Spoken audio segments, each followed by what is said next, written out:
The stadium in Turin is so quiet you can hear the players breathing. It is April 3rd, 2018. The Champions League quarter-final. Real Madrid against Juventus. The ball is lifted high into the Italian night air. It hangs there for a second, catching the stadium lights. Most players would wait for it to drop. Most players would try to control it. But Cristiano Ronaldo is not most players. He moves before the ball does. He plants his left foot and launches himself. He is upside down, parallel to the grass, 5 feet in the air. His right boot connects with the ball with a sound like a whip cracking. It is the perfect bicycle kick. Gigi Buffon, one of the greatest goalkeepers to ever live, doesn't even move. He just watches it fly past him. For a moment, time stops. Then, something strange happens. The Juventus fans, the home fans, stand up. They start to clap. They aren't cheering for a goal against their team. They are applauding a masterpiece. Cristiano stands there, his hands on his hips, looking at the crowd. He looks surprised by the respect. He looks human. This is the image the world carries. The man who became a machine of perfection. This is the moment the world remembers. But this is not where the story began. To understand the man, you have to look at the island. Madeira is a beautiful piece of volcanic rock in the middle of the Atlantic Ocean. It is green, steep, and in 1985 it was a place of struggle for many. Cristiano was the 4th child of Maria Dolores and José Dini Severo.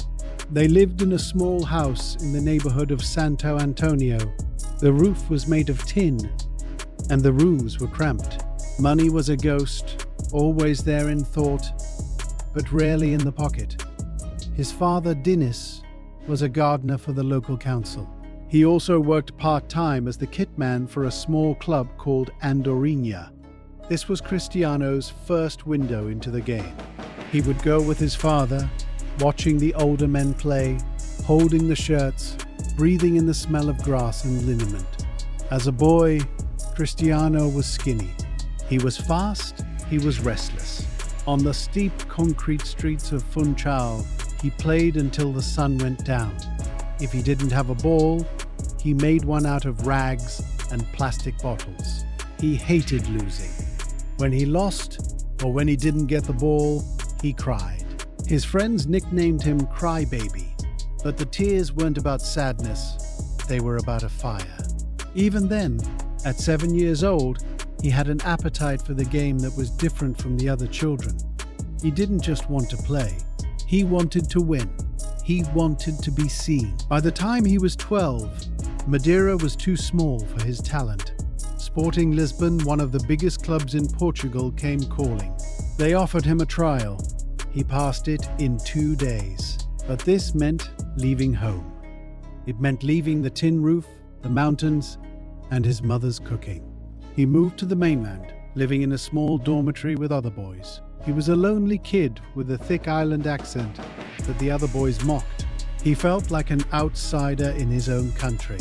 He would call his mother from a payphone crying, asking to come home. He was homesick, hungry, and small. But this is where the CR7 mentality was truly born. He realized that if he wanted to survive, he had to be better than everyone else. Not just a little bit better, undeniably better. He started sneaking into the gym at night. He tied weights to his ankles and dribbled through the dark corridors of the academy. He was obsessed with his body because he was tired of being called too skinny. His breakthrough came in 2002. At just 17, he made his professional debut. He scored 2 goals against Moreirense. The fans saw a boy with dyed blonde highlights and too many stepovers. The coaches, however, saw something else. They saw a player who ran at defenders like they didn't exist.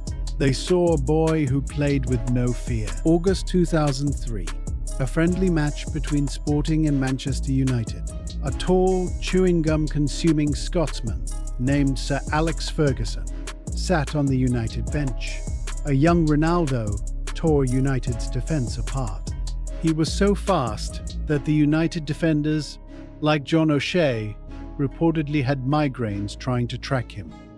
After the match, the United players sat on the bus and told Ferguson, "You have to sign him." A week later, he arrived in Manchester. He was given the number 7 shirt. This was the shirt of George Best, Eric Cantona, and David Beckham. It was a heavy shirt. For the first 2 years, he was a show pony. He did too many tricks. He went down too easily. The English media were harsh. They called him a diver. They said he had no final product. Then came the 2006 World Cup, the wink. After his role in getting United teammate Wayne Rooney sent off, Ronaldo became the most hated man in England. When he returned to the Premier League, every touch of the ball was met with thousands of fans screaming and booing. Most players would have crumbled. Ronaldo grew. He used the hate as fuel. He stopped the useless tricks and started scoring. Between 2006 and 2009, he transformed into a monster. He won 3 league titles, his first Champions League, and his first Ballon d'Or. He had conquered England, but his heart was pulling him toward the sun of Spain. In 2009, 80,000 people filled the Santiago Bernabeu Stadium just to watch a man walk onto a stage. Real Madrid had paid a world record fee for him. This was the beginning of the most intense era of football history. This was the era of the rivalry with Lionel Messi. For 9 years, they pushed each other to heights that seem impossible today. If Messi scored a hat-trick on Saturday, Ronaldo scored 4 on Sunday. In Madrid, Cristiano became the ultimate goal-scoring machine. He stopped being a winger and became a predator. He learned to jump higher than goalkeepers could reach. He perfected the knuckleball free kick. He became the all-time leading scorer for the biggest club in the world. He didn't just win, he dominated. 4 more Champions League titles followed. He became the king of the big moments. If Madrid were losing in the 80th minute, you didn't look at the coach, you looked at Cristiano. His style was about power and efficiency. He looked like a statue come to life. But behind the goals and the celebrations was a life of extreme discipline.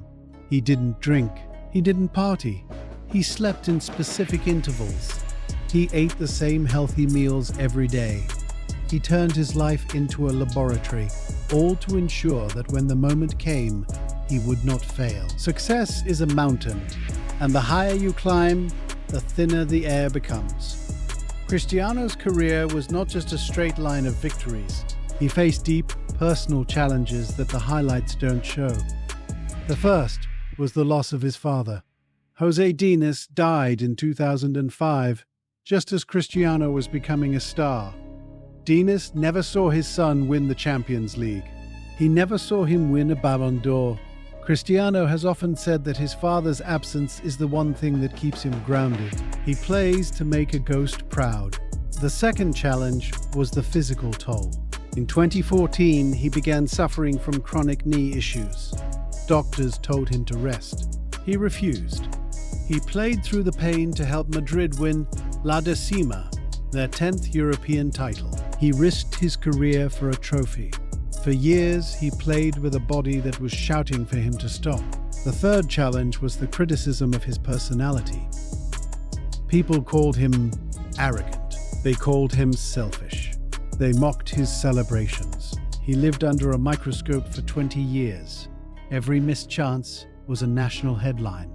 To maintain that level of performance while being the most scrutinized human being on the planet requires a mental strength that is almost frightening. He didn't just fight defenders, he fought the perception of the entire world. No legend is built alone. For Cristiano, 2 people acted as the pillars of his life. The first was Sir Alex Ferguson. In Manchester, Ferguson was more than a coach. He was a father. He protected the boy when the media attacked him. He challenged him when he was being lazy.